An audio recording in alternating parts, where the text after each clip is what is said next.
Oh boy, this is gonna be a fun one, guys. So I know we're always talking about investments and how great they are. But today we're gonna talk about a horror story. And for me, I think that if you haven't already understood how important it is to get great quality tenants when you're doing a real estate investment, you will now understand, because I'm about to tell you one heck of a story that a lot of my friends to this day, I'll be talking to a friend I haven't seen in months, and they'll say to me, man, what happened at your property? Because they've all seen the pictures, they've all heard the story. So I want to tell you today about one of the craziest stories I ever had with rental property. I was desperate. That's really where this starts. The property had been vacant for 1 to 2 months. And at a certain point as a landlord, you're like, man, I'm just hemorrhaging cash on this property. I need to get people in here. So, I threw up the property on things like Craigslist and Kijiji. And that's normally a really great way to get tenants because you get an influx of people right away. So that's exactly what happened. I threw the property up, touched it up, the pictures look great. And I got maybe 10 or 15 inquiries right away. And I thought, wow, this is great. There's almost so many people interested that I'm going to actually hold an open house. So I held an open house on the property and there were people coming through. And there was this one young group of people, this one young couple who was around my age, and they came into the property and they were so excited. They were like, wow, this place is so beautiful. The renovations are amazing. The price is the way we want it. It just felt like I was a realtor showing these people their dream home for the first time. It was that kind of experience. And I asked them more about them. What is it you do? And well, I work here and I work in a warehouse and I work for this shipping company. And oh, great, that's fantastic. So we got to chatting. We developed kind of almost what seemed like a friendship at first. And we really were clicking. And we decided, we're gonna go through with this right away. I got them to fill out an application, got them to do things like take down social insurance numbers, or I would check their credit score, which I didn't. But we identified that they had jobs and they had references and they had lived in different places. And the parents even came. The parents came down to see the place. So to me, this looked like a really wholesome bunch. This looked like a great group of people to have as tenants. They paid me the deposit that day to hold the property. And shortly after, a couple weeks later, they moved in and started to rent for me. And on the very first day, a few red flags popped up. Certain things weren't the way they wanted them. They asked something to the extent of, well, are you planning to, make the driveway a concrete pad for us? And I thought, okay, well, that's a pretty significant project on the first day to request. No, we're not gonna make this a concrete pad. We're gonna leave it the way it is. And they were nitpicking all these sorts of things, but that was fine because, they were in there, I was happy, it wasn't vacant, we're moving on. So, time goes by, and the thing about being a landlord is you find that there are months where things are just quiet and peaceful and you're getting paid and things are great. And then there's months where everything falls apart at once. And it's rarely ever a consistency. It's more like ebbs and flows. Now, about 6 to 12 months, I can't remember the time exactly, but they were in there for a solid period of time. And, things started to change a little bit. The tone and the interaction started to change. And, one day I went down, as I like to do, just make sure that things are still in order and maybe even do an interior tour of the suite to make sure that things aren't completely in disarray. So when I walked in, things were in complete disarray. And there was a mess everywhere. There were pets that hadn't been approved. There were all sorts of animals running around, lizards and cats and rabbits. And there was feces everywhere. It's kind of really gross. So I said to them, hey guys, first of all, what are you doing here at 11 a.m. on a Wednesday? And they're like, oh, we both got laid off and we're not really working, but don't worry, you'll get rent on time. And I was thinking, oh boy, what's going on here? And I just said, okay, just keep the place clean. It'd be great if we could do that much. Just please clean it up and, respect the property and this will all be just fine. So, they take care of it. I come by, it looks like they've cleaned things up great. And now another couple months go by and rent starts coming late and it starts coming a month late and then it's a month and a half late. And I start to say, guys, what are we doing here? We gotta really make sure we clean up our acts because, I don't wanna have to take any action here. I'd rather this be, amicable. And then the first ever call comes that the basement is flooded. The basement is completely flooded with human feces and sewage water. So I am like, oh my goodness, what a headache. I go over to the property, I take a look, and sure enough, the house smells like it's a sewer. I walk into the basement and yeah, it is just liquid everywhere. So that was a problem, and we called this, we called the plumber to come by and see what the heck was going on. And the plumber's like, oh yeah, I've seen this before. And they go and they get a scope into the pipe, and they find out that they had been flushing full-size diapers down the toilet. And I don't know how that got through the tube. Maybe they had to jam them, who knows?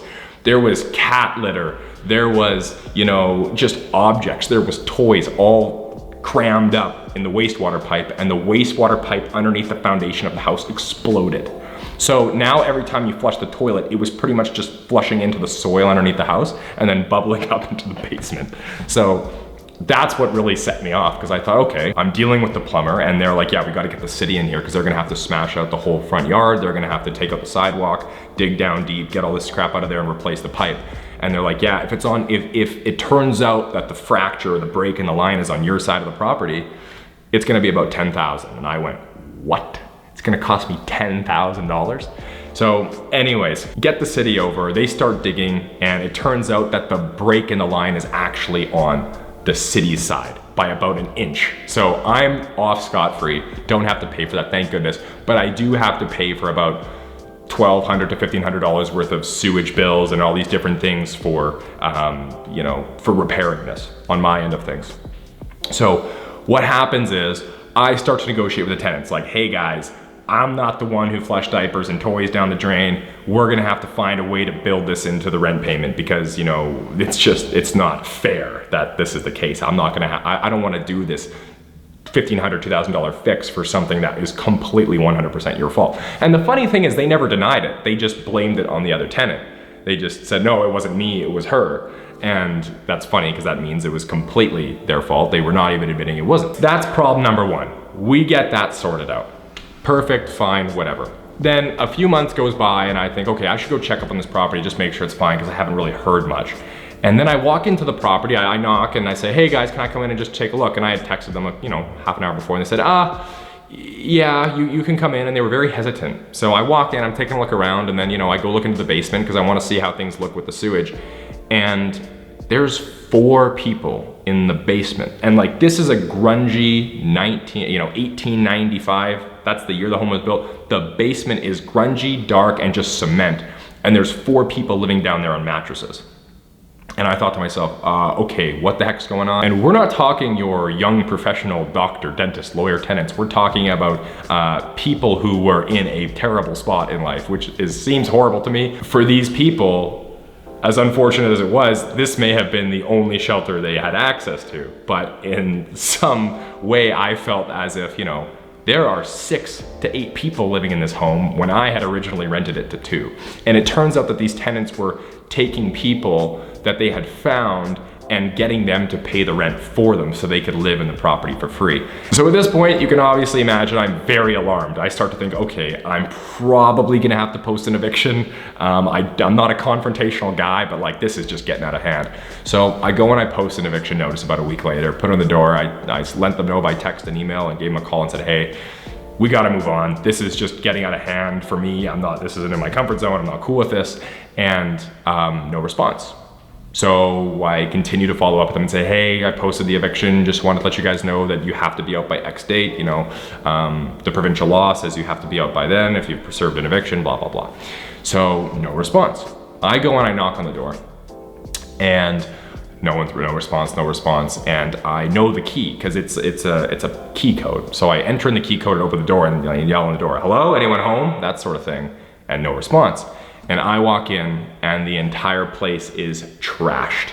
There is cabinets with doors smashed off of them, all of the different drawers and dressers thrown all over. There is Slurpees and Coca-Cola plastered to the floor. There is cigarettes, there is needles. I don't know for what drug, but there were needles littered everywhere. There's cigarettes all over the floor.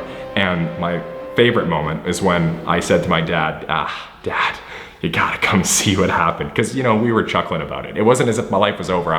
I saw it as a humorous thing. It was gonna take a lot of work. My dad comes and he looks at the property, he goes, wow. And he looks in a bedroom and he opens the door and he goes, And I said, what? And what's behind the door? And I go look behind the door and I see this.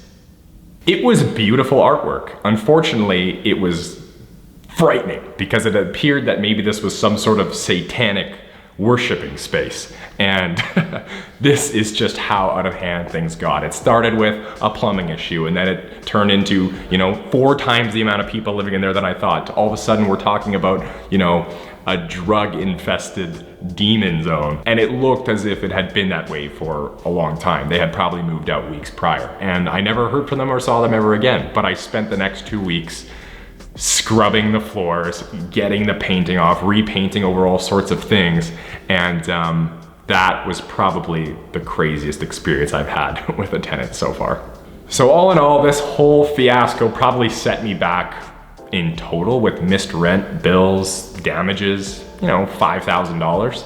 And what it has done for me is it has dramatically enhanced the screening process I use to find tenants. So today we look at all sorts of things. We actually call the references. We actually ask consent to check the credit score. We make sure that the employer has spoken with us about them. And we've just done all sorts of things to make sure we don't find ourselves in that situation again. So anyways, guys, that's the story of the craziest tenants I've ever had. And if you're getting into the real estate game, this could happen. This is possible. But if you feel like you're enjoying these videos or you're learning from these stories, please guys, hit that like button, subscribe, turn on post notifications for more videos like this every week.